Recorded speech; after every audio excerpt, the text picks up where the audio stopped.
Shalom, call hello, Yahweh Shem Yahweh Shai, Bahashim Akakwadash. Double honors to the elder apostles and elder bishops of GMS, even the elders that came before them that taught us his truth. Shalom and salutations to all the brothers out pushing the word of truth and in sincerity, the full like tabernacle of David. Aquat that are listening and learning, being a pillar of rest.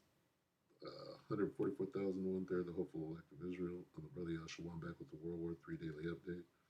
Shalom and salutations to you all. We're going to start right here.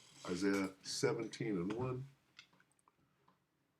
Burden of Damascus, behold, Damascus is taken away from being a city, and it shall be a ruinous heap.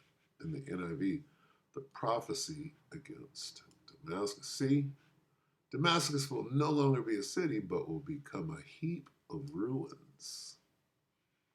Damascus will disappear. Damascus will cease to be a city. Okay. Well, right now, all of Syria is ceasing to become a country.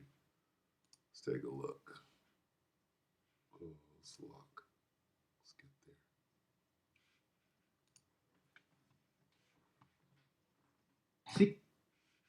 Let's lock it. Bear with me for a moment. Commercial here. Let's take this back to the head. Joel, the situation in Syria is really... So this is CBN News 12 minutes ago. Syrian horror as hundreds slaughtered. Chaos breaks out, likely to get worse. What's going on?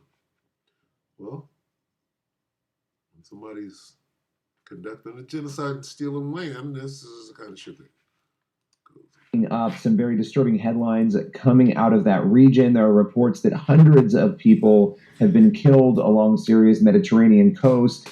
What is going on? What do you know? Well, first of all, it's almost certainly in the thousands by now. There's a list circulating of 717 names of Alawite Muslim civilians who were killed in the last few days, and that list was circulated on Saturday. It's now Monday, and the killings haven't stopped as far as we can tell. It's extremely grave.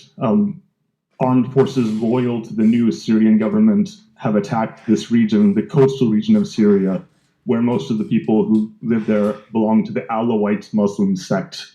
And this is a sect of Islam that the jihadist worldview would consider an apostate sect, which means they're outside the law, they're outside of protection, they can be killed, they can be enslaved, really seen as worse than Christians and Jews, as some jihadists will say. So this is kind of what we were afraid of 3 months ago when the Assad regime was overthrown by this rebel coalition. The Assad regime was brutal, it was horrible, it killed so many innocent people, but the rebels who overthrew it include in the leadership these jihadists who for years have been preaching this horrible message of Sunni Muslim supremacy. So I'm afraid it's very bad and it is likely to get worse.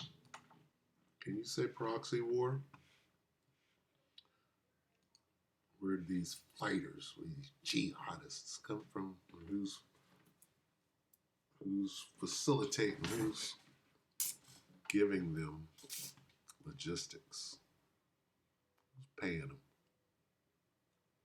Well, you can start with Barack Obama on down the line, up to George Soros. You get, it is what it is if you understand war, right? Hey, soldiers got to eat too. Soldiers got to feed their family. Well, what line of work are they? Well, they're in the line of work of conducting wars. They got to eat. As long as a man has to eat, there's going to be war.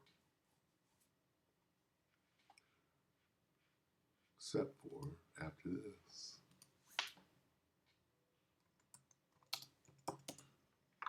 Revelation 11 and 14. Just one more. The second woe is past, and behold, the third woe cometh quickly. That's World War II. And there's World War III. And I believe it's already began. So you tell me what you think. With that, we hope that the elect will edify your brothers and few sisters. Shalom.